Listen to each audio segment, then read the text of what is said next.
कि एकता ही देश की तकदीर है और जिसमें एकता नहीं है वो देश तो फकीर है। बेसिकली इनके कंट्रीब्यूशन में जो हिस्सा था ना, वो जो 565 रियासतें इन्होंने जोड़ी, सबको जोड़ करके भारत को अखंड बनाया, जो नेगोशिएशंस किए, वो सरदार पटेल का बहुत बड़ा कंट्रीब्यूशन था। ये साम दाम दंड भेद तीनों चारों किया करते थे।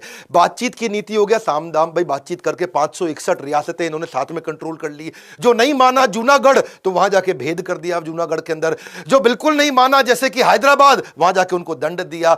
ऐसे व्यक्ति थे सरदार पटेल के, डसते नहीं थे, फन दिखा के डरा देते थे। जोधपुर जूनागढ़ में बड़ी दिक्कत आई। जोधपुर के राजा थे, वो सारी 22 की 22 रियासतें, पूरे राजस्थान की, ग्रेटर राजस्थान की, वो जोधपुर से इन्फ्लुएंस थी, क्योंकि जोधपुर बहुत बड़ा था। और वहां के जो राजा हनवंत सिंह थे, 1947 में वो धौलपुर के महाराज नवाब की मदद से, जो भोपाल वाले थे, उनकी मदद से जाके जिन्ना से मिले और जिन्ना के साथ उन्होंने नेगोशिएशन कर लिया। और जिन्ना ने उनको कन्विंस कर लिया कि भाई मैं कोरे कागज पे साइन करके दे देता हूं तुमको, महाराज हनवंत सिंह ऑफ जोधपुर, जो तुमको चाहिए मुझसे ले लो। और डिसीजन ये हो गया कि कराची का बंदरगाह की सुविधा दे देंगे आपको, रेलवे के आने जाने की सुविधा दे देंगे, अनाज और शस्त्रों के इंपोर्ट एक्सपोर्ट की पूरी सुविधा दे देंगे। तो इनको इतना कंफर्ट आ गया, बोले हम तो जा रहे हैं पाकिस्तान में। और जोधपुर के इन्फ्लुएंस के चक्कर में राजस्थान की जो बाकी 21 रियासतें थी, वो भी जोधपुर के पीछे पीछे चलती थी। उन्होंने भारत के साथ जुड़ने को मना कर दिया। सरदार पटेल के लिए बहुत दिक्कत आ गई। सरदार पटेल ने जो वीपी मेनन कि उन्होंने उसको भेजा कि जाओ भैया तुम जोधपुर के महाराज से जाके मिलो और उनको बोलो इंस्ट्रूमेंट ऑफ एक्सेशन पर साइन कर दो, तुम भारत के साथ ही रहने वाले हो। जाके वहां वीपी मेनन पहुंचे तो जोधपुर के महाराजा ने रिवॉल्वर लगा दी उसके गले पे, बोला तुझको तो खत्म कर दूंगा। बेचारा वीपी मेनन वापस आया, समझ में आया इनको कि भाई सरदार पटेल को सुनने नहीं वाला। तो मैंने बताया ना, ये फन दिखा के डराते थे। इन्होंने जोधपुर के राजा को बोला दिल्ली आओ मुझसे मिलने के लिए। जोधपुर के महाराज जब दिल्ली पहुंचे, हनवंत सिंह को मिलने के बाद बोले कि तुम्हारे जो पिता है ना, वो मेरे बहुत अच्छे दोस्त थे और तुम्हें मेरी देख रेख में छोड़ के गए हैं। और मेरी बात समझ लो, अगर तुम ऐसे नहीं मानोगे तो पिता के रूप में आकर के ऐसा दंड दे के तुम्हें सुधारूंगा, अकल आ जाएगी तुमको। और उनको, क्योंकि ना इनको मालूम था कि जैसलमेर, बीकानेर, ये सब कोई साथ में नहीं आया और ये पाक के साथ जाके मिल गया। अगर पाकिस्तान के साथ, और राजस्थान पाकिस्तान के पास चला जाता तो पूरा राजस्थान मिला के पाकिस्तान दिल्ली के नजदीक आता। और किसी देश की राजधानी अगर बाजू वाले देश के बिल्कुल नजदीक हो तो देश की राजधानी पर खतरा बढ़ जाता है। तो इन्होंने उनको समझाया जोधपुर के राजा को, भाई मेरी बात सुन, तेरे जो जनता है ना वो तेरा साथ नहीं देगी, सारी जनता तेरी हिंदू है, और पाकिस्तान के साथ जबरदस्ती जोड़ा तो जनता समेत मैं तेरे खिलाफ खड़ा हो जाऊंगा, खत्म कर दूंगा।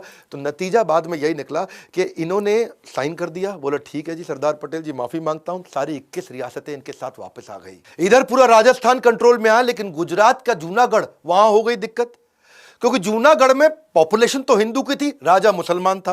वो बोला हम पाकिस्तान से मिलेंगे। बिना लड़े सरदार पटेल ने वीपी मेनन को फिर बोला, जाओ भैया जूनागढ़ पहुंच जाओ, इस बार मैं लड़ूंगा नहीं। बिना लड़े कैसे करेंगे, इसे बोलते हैं कूटनीति। बोला राजा से मत मिलना, जागीरदारों से मिलो।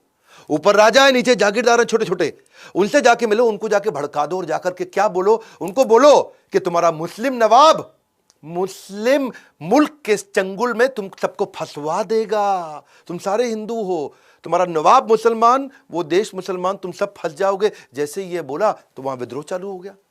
सारे जागीरदार राजा को बोलने लगे, मुस्लिम नवाब को, वहां पे हम नहीं जाएंगे पाकिस्तान में। और बिना लड़े इन्होंने क्या बोला कूटनीति से, चलो वोटिंग करा लो। जब वोटिंग कराया गया 1948 के अंदर जूनागढ़ में, तो इंडिया के लिए उनसे पूछा किसको वोट दोगे, इंडिया में रहोगे कि पाकिस्तान में रहोगे। तो 1,19,000 लोगों ने भारत के लिए वोट किया, केवल 91 लोगों ने पाकिस्तान के लिए वोट किया। यहां से जूनागढ़ वापस आया। हैदराबाद में ज्यादा दिक्कत थी, क्योंकि हैदराबाद बड़ा बहुत था। वो इतना बड़ा था, आज का हैदराबाद नहीं है, आंध्र प्रदेश, तेलंगाना, कर्नाटका, मध्य प्रदेश, छत्तीसगढ़ के काफी इलाके हैदराबाद में आते थे। हैदराबाद भारत देश का पेट था, पेट का बन चुका था कैंसर। और जो वो हैदराबाद के निजाम का सलाहकार था, वो बहुत पागल आदमी, कासिम रिजवी, उसके साथ दिक्कत। 12 जून 1947 को भारत आजाद हुआ नहीं, उसने पहले ही अपने आप को घोषित कर दिया हम आजाद हो चुके हैं। अब कितना सरदार पटेल उनको समझाए, ये उल्टा धमकी दे दे। ये बोले हम सबसे अमीर हैं, सबसे शक्तिशाली हैं, वास्तव में शक्तिशाली थे, और हमारे पे कोई कब्जा कर नहीं पाएगा, और भारत तुम्हारी क्या औकात, हम सेपरेट देश हो चुके हैं। अच्छा, पटेल युद्ध करना नहीं चाहते थे, क्योंकि वैसे ही इंडिया पाकिस्तान का बहुत जरा टसल चल ही रहा था।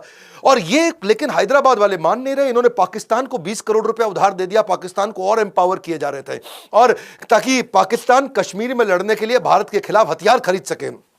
हिंदुओं का बलात्कार कर रहे, हत्या कर रहे, लूटपाट कर रहे। तो हैदराबाद एक ऐसा कैंसर था। अच्छा, इन्होंने कई डिस्कशन कर ली वहां निजाम के साथ में, और कई बार उन्होंने अग्रीमेंट ब्रेक कर दिया। आखिरी बार बोला सरदार पटेल ने, खत भेज रहा हूं तुमको, आखिरी मौका दिया जा रहा है, निजाम जब नहीं माने, पटेल ने सैन्य कार्रवाई का आदेश दिया। 5 दिन लड़ाई हुई, 5 दिन में हैदराबाद की फौज ने घुटने टेक दिए, हैदराबाद पूरे देश के अंदर वापस आकर के मिल दिया।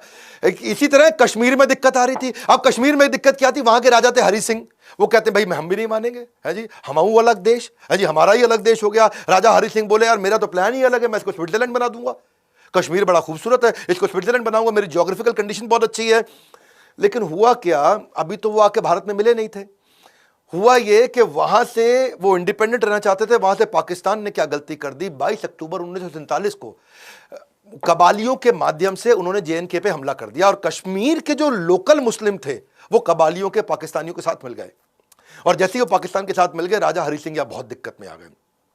अब मौका ढूंढते थे सरदार पटेल, बिना लड़े इस बार फिर उन्होंने कहा वीपी मेनन जाओ जम्मू पहुंच जाओ। और जम्मू गए, वीपी मेनन को भेजा वहां जाकर के और उनको बोला हम है ना आपकी सहायता करने के लिए। और वीपी मेनन आ गए, बोले ये जितने कबालिए हैं ना इन सबको ऐसे उड़ा देंगे 2 मिनट में, तुम बिल्कुल टेंशन मत लो, तुम खाली कागज साइन कर दो कि तुम भारत के साथ रहोगे। और इंस्ट्रूमेंट ऑफ एक्सेशन लेके गए कि भाई हम तुम हमारे साथ मिलने वाले हो। और जाके राजा हरि सिंह ने तुरंत साइन कर दिया, बोला मरता क्या ना करता, मेरे को भारतीय फौज की मदद चाहिए इस समय, कबालियों से हमको बचा लो। और भारतीय फौज वहां पहुंच गई, कबालियों को उखाड़ के खत्म कर दिया। ये ऐसे व्यक्ति थे सरदार पटेल, इन्होंने पूरे भारत को एक किया, एक धागे में पूरे भारत को जोड़ दिया।